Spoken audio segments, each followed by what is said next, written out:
Democrats have done the last 4 years, which is respond to Trump by going even further to the left, means that we are losing the legitimacy of the system. And that is the critical thing. When you lose that core legitimacy, you lose your democracy. That's where we're really going to lose our democracy, because we don't believe in it anymore. And you can see that the result of that, the way this works, is you start disbelieving in all the institutions, and then you say, who do I want? You want a strong man. You want someone to come in and cut all the knots. This is the classic case of how you lose a democracy. And he's almost certainly going to be there. He's going to win this election, almost certainly. I think you make fair points, Andrew, but you sound a little bit both-sidesy. I don't know if that's on purpose or not. Well, then you've just been complimented. Thank you. In your mind.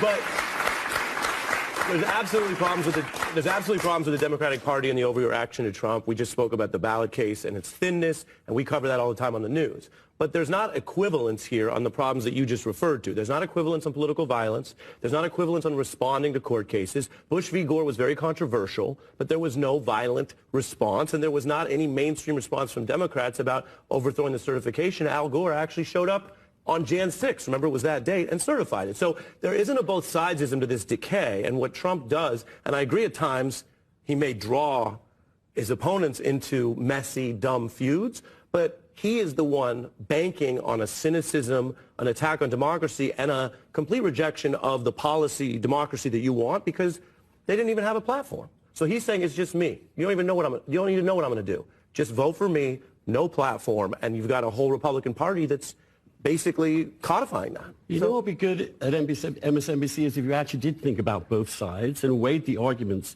and made constructive arguments against that side while respecting them.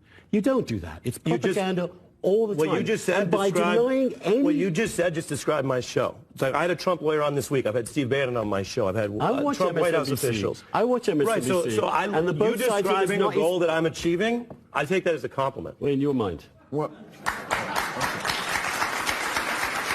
Let's be nice.